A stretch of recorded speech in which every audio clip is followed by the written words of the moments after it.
नमस्कार श्रोता मित्र, वेद पाठशाला की अगली कक्षा में आपका स्वागत है। श्रोता, हमारे सर्वेक्षण ने हमें पतरस की पत्रियों अर्थात नए नियम के प्रायः अंत में ले आया है। यदि आप हमारे इस वेद पाठशाला की कक्षा में पहली बार आए हैं तो आपको ये जानने की आवश्यकता है कि इस कक्षा में संपूर्ण पवित्र शास्त्र का अध्ययन किया जाता है। जब आप नए नियम के अंत में आते हैं और पतरस की पत्रियों को देखते हैं तो प्रेरितों के कार्य में जो पतरस है उससे एक अलग प्रकार के पतरस से आप मिलते हैं, और सुसमाचार में जो पतरस है वो भी प्रेरितों के कार्य के पतरस से अलग प्रकार का पतरस है। नए नियम में पतरस ने 3 पृथक्करण, 3 भिन्नता, परंतु वे सब एक ही व्यक्ति हैं। पतरस जिससे आप नए नियम में मिलते हैं वह सुसमाचार का पतरस है। जब वह मसीह से मिला उस समय उसका नाम शमौन था। जब पतरस का भाई अंद्रियास यीशु के साथ उसका परिचय कराया तब यीशु ने कहा, शमौन, मेरे पास तेरे लिए एक उपनाम है।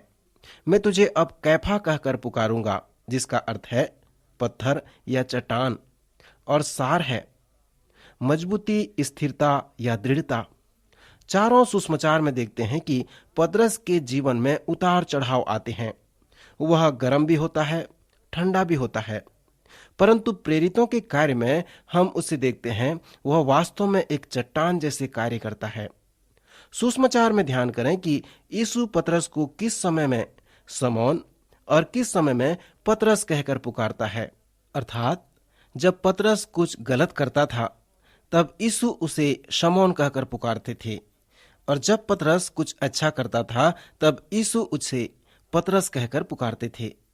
सो जब तक इस अस्थिर शमौन का जीवन स्थिर न हो गया, यीशु उसे शमौन कहते थे और बाद में उसे चट्टान कहा जब वह कलीसिया का एक महान अगुवा बना। यदि आप यीशु व पतरस के मध्य वार्तालाप का सर्वेक्षण करेंगे तो आप इसे नाटकीय रूप से देखने पाएंगे। हम सुसमाचार में पतरस के साथ यीशु मसीह के वार्तालाप को अध्ययन कर उसके विषय में अधिक सीख सकते हैं। उदाहरण के लिए, जब अंद्रियास ने शमौन को यीशु से परिचय कराया तो जब यीशु पतरस से मिले तो यह स्पष्ट है कि इस व्यक्ति को यीशु लेना चाहते थे, जो मछली भी नहीं पकड़ सकता था, ताकि यीशु उसे लेकर मनुष्यों का मछुआ बना सकें। यह व्यक्ति जो मछली नहीं पकड़ सकता था, यीशु उसे 3 वर्ष तक प्रशिक्षित करते हैं ताकि वह मनुष्यों को पकड़ सके। लूका के 5वें अध्याय में यीशु ने पतरस के नाव को जब मछलियों से भर दिया तब यीशु ने पतरस से कहा, पतरस, मछलियों को न पकड़, क्योंकि अब तू मनुष्यों को जीवित पकड़ा करेगा। इस वार्तालाप में यीशु ने उससे बहुत कुछ बातें कहा। अर्थात यदि तू मनुष्यों को पकड़ने जाएगा तो पतरस तुझे यह स्मरण करना होगा, अर्थात जब तू मछुआरा नहीं हो परंतु मैं मछुआरा हूं और मैं तुम्हारे साथ हूं। फिर यीशु ने पतरस से कहा, पतरस, तुम मछलियों को नहीं पकड़ सकते, परंतु मैं पकड़ सकता हूं और मैं तुम्हारे साथ हूं। मैं तुम्हारे नाव में हूं। तुम मछलियों को पकड़ना भी नहीं चाहते हो पतरस, क्योंकि मैं नाव में हूं, इसलिए मेरी इच्छा से ही मछली पकड़ना चाहते हो। तुम्हारी इच्छा इसमें बिल्कुल नहीं है। क्योंकि मैं मछली पकड़ना चाहता हूं इसलिए तुम भी चाहते हो। प्रभु यीशु ने इस आत्मिक रहस्य को इसलिए पतरस को सिखाया ताकि एक दिन पतरस अपने जीवन व कार्य को देख सके और कह सके, ये मैंने नहीं किया परंतु उसने किया, क्योंकि वह मेरे साथ था। यीशु व पतरस के मध्य में जो एक सुंदर वार्तालाप है वह लूका रचित सुसमाचार के 22वें अध्याय 31 से 34 पद में पाया जाता है। इस वार्तालाप को मैं अंतर्दृष्टि या पूरी जानकारी कहता हूँ। यीशु अपने चेलों के साथ ऊपरी कोठरी में हैं और पतरस से एक सुंदर वचन कहते हैं। उस अवसर में यीशु उसे सिमोन कहकर पुकारते हैं और कहते हैं, शमौन, हे शमौन, देख, शैतान ने तुम लोगों को मांग लिया है कि गेहूं की नाई फटके, परंतु मैंने तेरे लिए विनती की कि तेरा विश्वास जाता न रहे, और जब तू फिरे तो अपने भाइयों को स्थिर करना। उसने उनसे कहा, हे प्रभु, मैं तेरे साथ बंदीगृह जाने वरन मरने को भी तैयार हूं।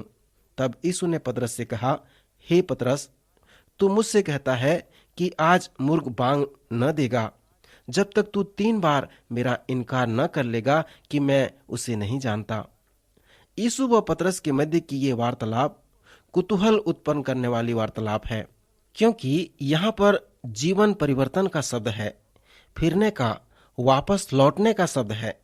जब यीशु ने पतरस से कहा, तब उसका अभिप्राय यह था कि उसने पतरस से कहा, हे शमौन, शैतान तुम लोगों को मांग लिया है कि गेहूं की नाई फटके, परंतु मैं तेरे लिए प्रार्थना की कि तेरा विश्वास जाता न रहे।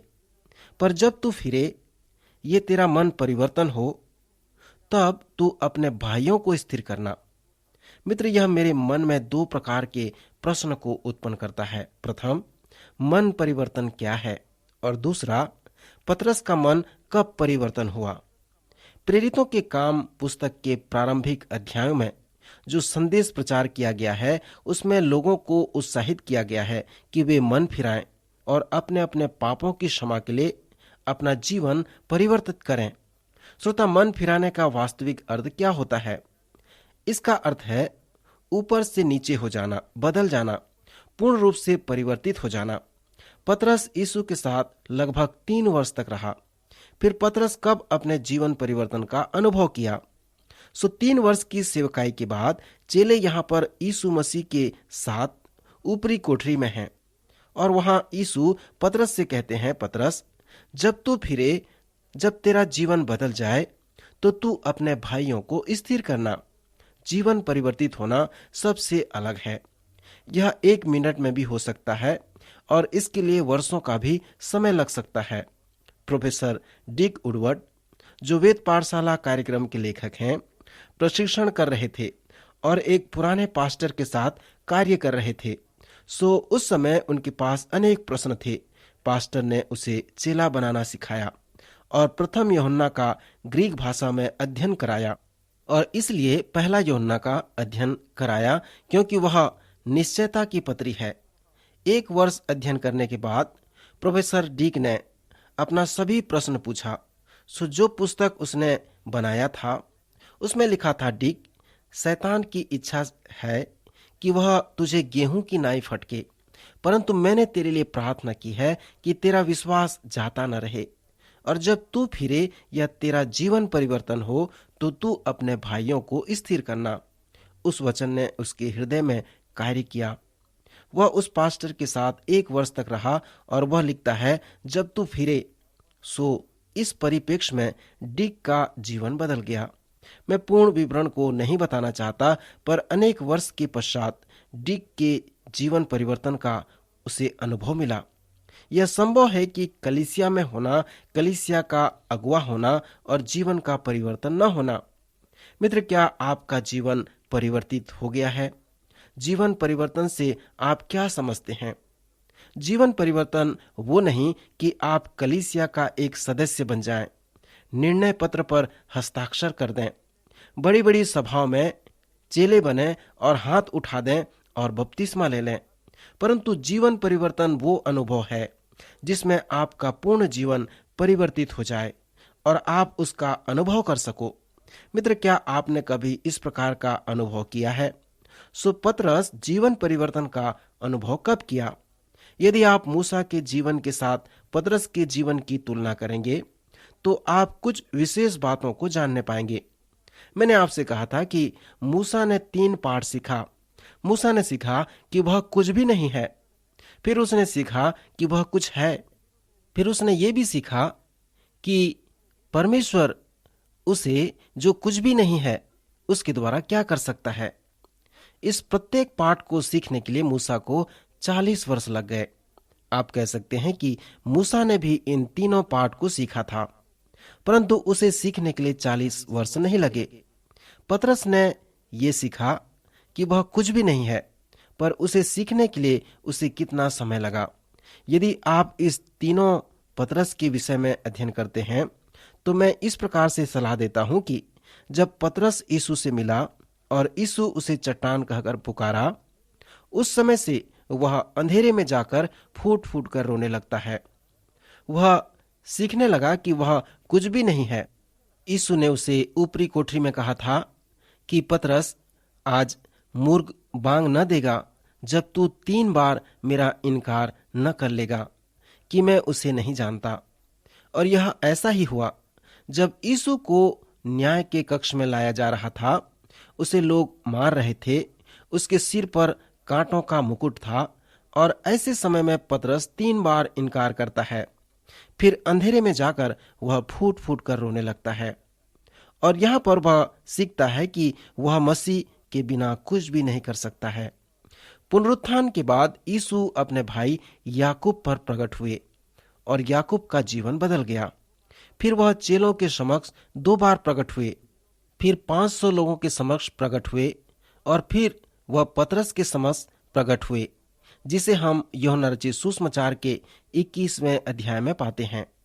वहां पर यीशु पतरस से पूछते हैं, क्या तू इन लोगों से बढ़कर मुझसे प्रेम रखता है? उस ऊपरी कोठरी में 7 लोग थे, जहां पर बड़े गौरव के साथ पतरस ने यीशु से कहा था कि प्रभु, यदि सब तुझे छोड़ दें तो छोड़ दें, पर मैं तुझे नहीं छोड़ूंगा। सो इस कारण यीशु से पूछते हैं, पतरस, क्या उन सब से बढ़कर तू मुझसे प्रेम रखता है? यहाँ पर यीशु अगापे प्रेम के विषय में बातें कर रहे थे, अर्थात पूर्ण समर्पित होने वाला प्रेम, परमेश्वर का प्रेम। पतरस ने उत्तर दिया, हाँ प्रभु, तू तो जानता है कि मैं तुझसे प्रीति रखता हूँ। यहाँ पर पतरस घमंड के साथ नहीं कह रहा है, क्योंकि वह अब टूटा हुआ व्यक्ति है। फिर यीशु ने कहा, मेरे मेमनों को चरा।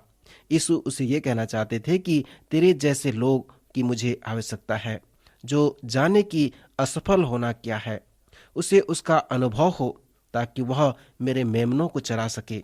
सो पतरस जब अपने असफलता के लिए अंगीकार किया, प्रभु ने उससे कहा, मेरे मेमनों को चरा।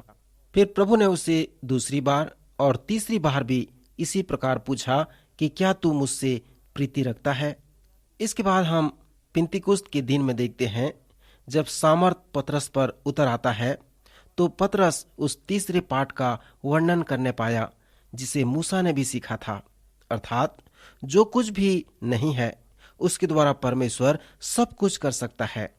मित्र, क्यों पवित्र आत्मा पतरस के द्वारा उस पिंतीकुस्त के दिन में कार्य किया, और क्यों यूहन्ना, याकूब, अंद्रियास के द्वारा कार्य नहीं किया? क्योंकि पतरस उन लोगों से अधिक उन 4 आत्मिक रहस्य को अच्छी तरह जानता था, अर्थात मैं नहीं परंतु वो है, मैं नहीं कर सकता परंतु वो कर सकता है, मैं नहीं चाहता परंतु वो चाहता है, मैंने नहीं किया परंतु उसने किया है। सो पतरस का जीवन परिवर्तित कब हुआ? कुछ कहते हैं वह अंधेरे में जाकर फूट फूट कर रोने लगा, उस समय उसका जीवन परिवर्तन हुआ। जब आप सुसमाचार और प्रेरित के काम को पढ़कर पतरस के जीवन के विभिन्न समयों का अवलोकन करें, तो अपने आप से इस प्रकार प्रश्न पूछें कि पतरस के साथ यीशु मसीह के प्रत्येक संबंध के समय यीशु उसे क्या कहना चाहते थे। उदाहरण के लिए, जब यीशु ऊपरी कोठरी में सभी चेलों के पांव धोए, तो क्या आप स्मरण करते हैं कि जब वे पतरस के पांव धोने लगे तो क्या हुआ? पतरस ने पूछा, हे प्रभु, क्या तू मेरा पांव धोता है?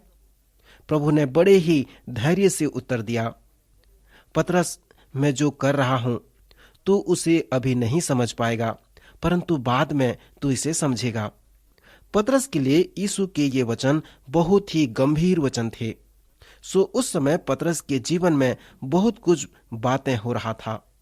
प्रायः पतरस बहुत भयभीत था। इस रात के बीतने के बाद पतरस 3 बार यीशु का इनकार करने वाला था। सो इस बात ने पतरस के हृदय में खलबली मचा दी थी। यीशु ने उससे कहा था, पतरस, अभी मैं तेरे जीवन में जो कर रहा हूं उसे तू अभी नहीं समझ पाएगा, परंतु बाद में समझेगा। यदि आपके लिए परमेश्वर का वचन इस प्रकार का हो तो मैं आश्चर्य करूंगा।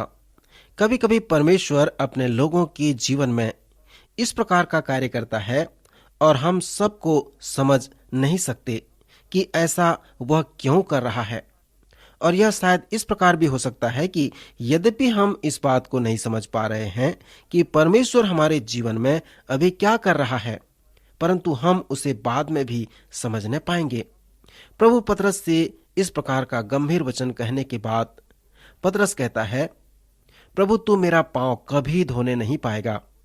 तब प्रभु पतरस से कहते हैं, यदि मैं तुझे न धोऊं तो पतरस मेरे साथ तेरा कुछ भी साझा नहीं।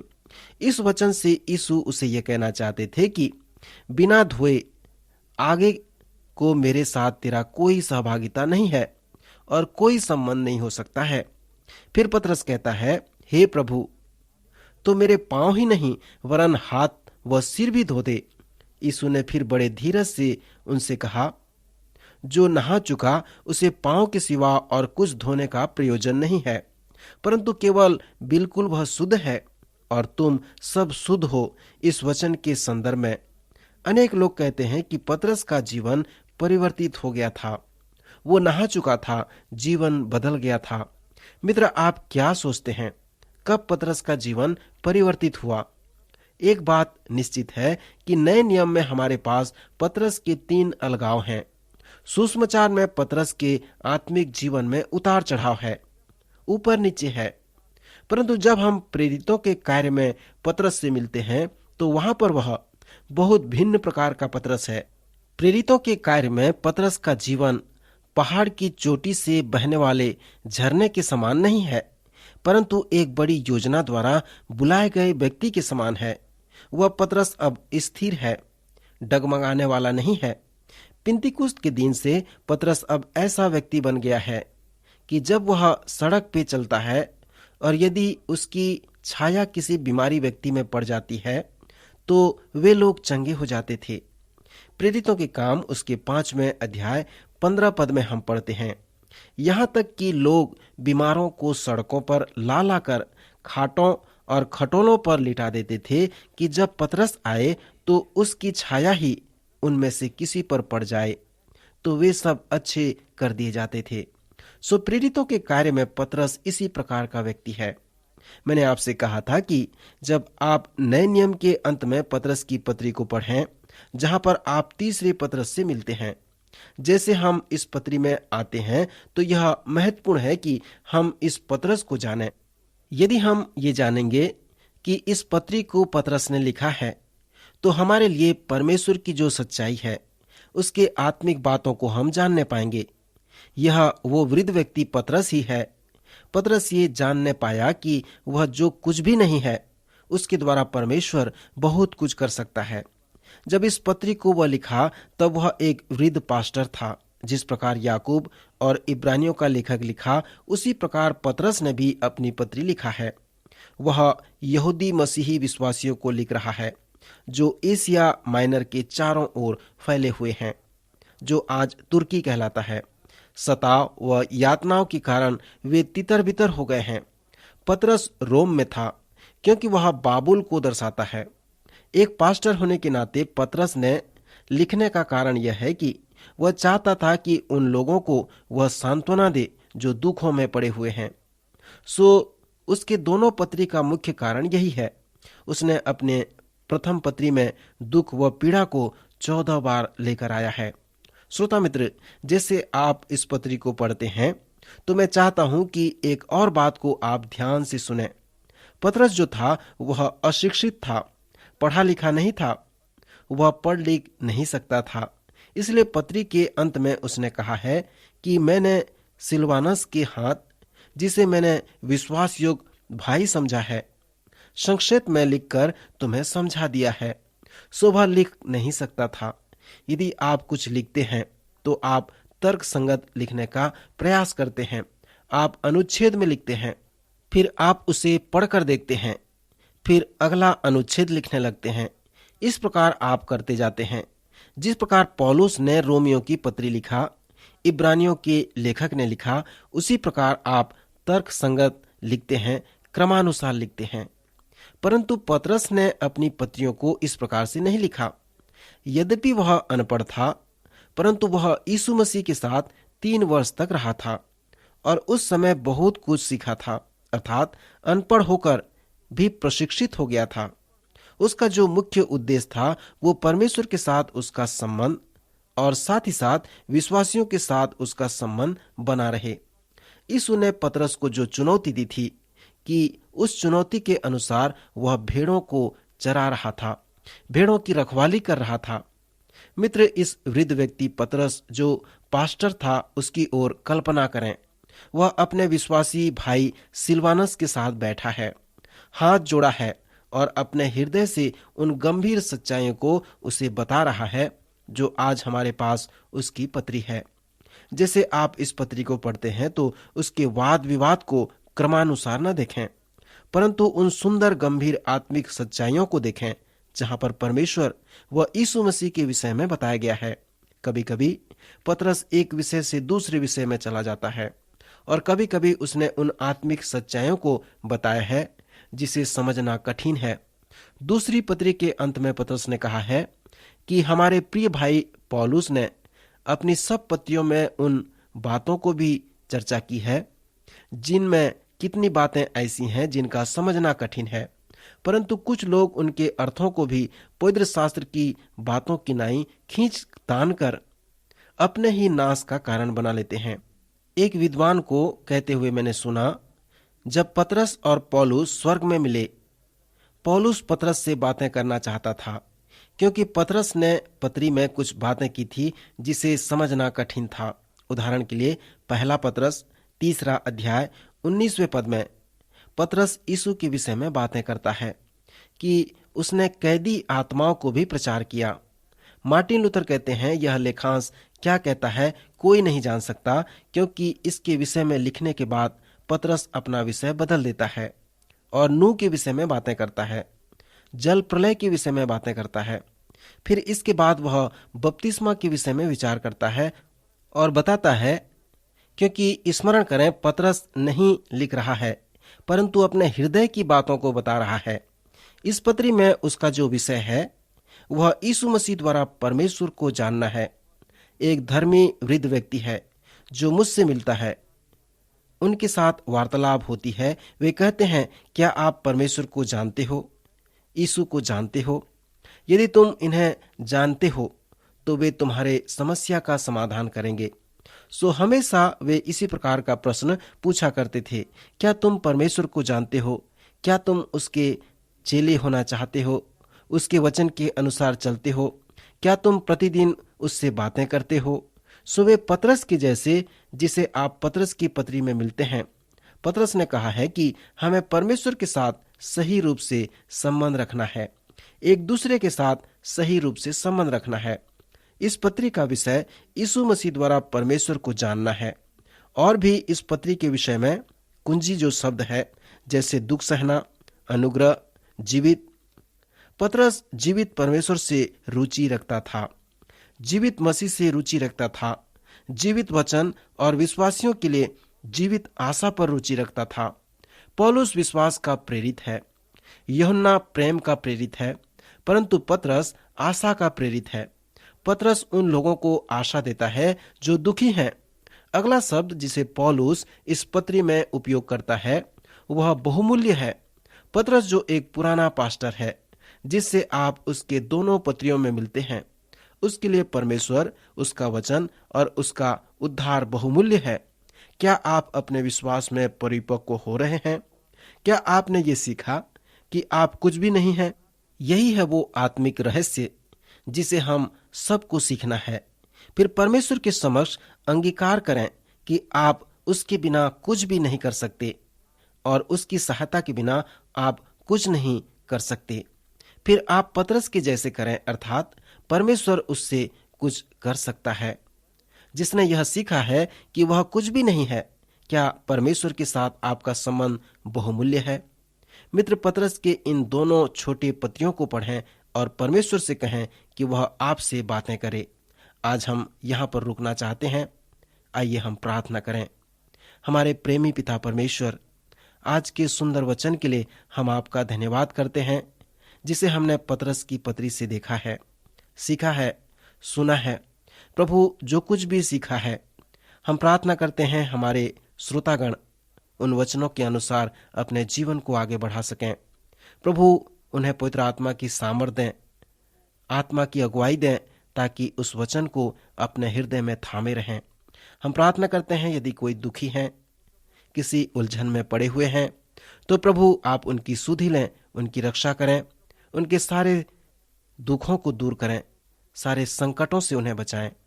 उद्धारकर्ता यीशु नासरी के नाम से प्रार्थना मांगते हैं, आमीन।